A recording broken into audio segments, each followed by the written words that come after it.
नमस्कार, आप देख रहे हैं ऑनलाइन न्यूज वाला। मैं हूं आपके साथ दीपक गुप्ता। जानकारी दे दे, बिहार की सत्ता इस समय काफी गरमाई हुई है। तेजस्वी यादव पिता बने, सब उनको बधाई देते नजर आए। नीतीश कुमार अपने सीएम पद को बचाने के लिए जद्दोजहद करते नजर आ रहे हैं बीजेपी से, क्योंकि बीजेपी के तमाम बड़े नेता उन पर बार बार वार कर रहे हैं, क्योंकि नीतीश ने बीजेपी को झटका देकर तेजस्वी का हाथ थामा था और उनको डिप्टी सीएम बना दिया था। अब सीएम बनना चाहते हैं तेजस्वी यादव, लेकिन नीतीश कुमार ये बात साफ कर चुके हैं कि 2025 में महागठबंधन को आगे बढ़ाते नजर आएंगे तेजस्वी यादव। अगर उसमें कामयाब रहे तो हो सकता है कि तेजस्वी के सर ताजपोशी होती नजर आए मुख्यमंत्री पद की।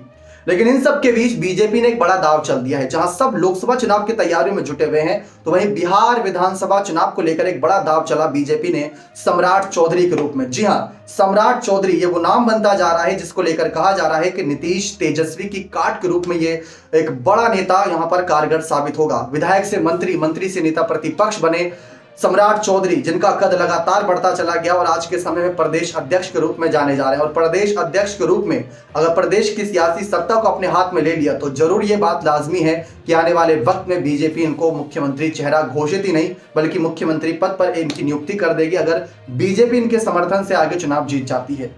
तो वो कैसे, आखिर इनके अंदर वो खासियत क्या है? क्योंकि कुशवाहा को लेकर भी तमाम चर्चाएं होती नजर आ रही है और इन्हीं चर्चाओं पर लगातार सम्राट चौधरी को यहां पर बहुत ज्यादा बढ़त मिलती नजर आ रही है। अब सम्राट चौधरी के बारे में आपको एक खास रिपोर्ट के माध्यम से जानकारी देते हैं कि आखिर कौन है, क्या करते हैं और किस तरीके से तेजस्वी को बड़ा झटका दे सकते हैं, क्योंकि युवा ये भी हैं, युवा तेजस्वी भी हैं। दोनों के अंदर गर्म जोश, होश से काम लेने वाले दोनों नेता। लेकिन 2025 में कौन कारगर होगा, देखिए आप हमारी रिपोर्ट। सम्राट चौधरी बिहार के सबसे तेज उभरते युवा नेताओं में से एक हैं। बीजेपी में अपनी काबिलियत के दम पर उन्होंने पहले विधायक, फिर मंत्री, उसके बाद विधान परिषद में नेता प्रतिपक्ष और अब प्रदेश अध्यक्ष की जिम्मेदारी पाई है। इसके साथ ही वह कुशवाहा समाज से आते हैं। मुख्यमंत्री नीतीश कुमार की पार्टी जेडीयू कुर्मी और कुशवाहा को केंद्र में रखकर राजनीति, जिसे लव कुश समीकरण कहा जाता है, यह नीतीश का कोर वोट बैंक माना जाता है। बीजेपी ने सम्राट के रूप में जेडीयू के लव कुश वोट की काट ढूंढ रखी है।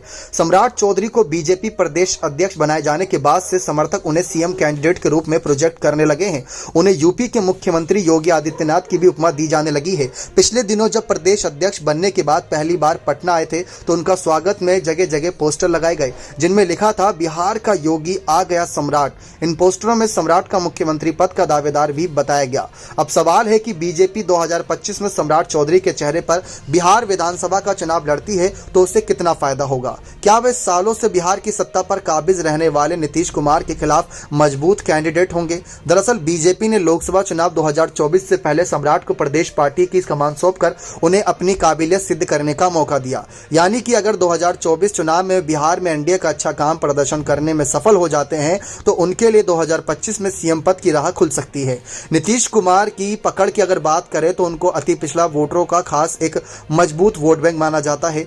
खासकर वे कुशवाहा और कुर्मी समाज के लोगों को ध्यान में रखकर राजनीति बखूबी करते नजर आते हैं। लेकिन अब सवाल यह है कि बीजेपी सम्राट चौधरी के जरिए नीतीश के इस वोट बैंक में चोट करने की पूरी कोशिश करेगी। वे सम्राट को सिर्फ कुशवाहा ही नहीं बल्कि अति पिछड़ा वर्ग का बड़ा चेहरा बनाने में जुटी है। साथ ही साथ राज्य में कुशवाहा कुर्मी वोटरों की संख्या करीब 12% है। दूसरी ओर 2025 में बीजेपी के लिए सिर्फ नीतीश ही नहीं बल्कि तेजस्वी यादव भी सबसे बड़ी चुनौती के रूप में उभरेंगे।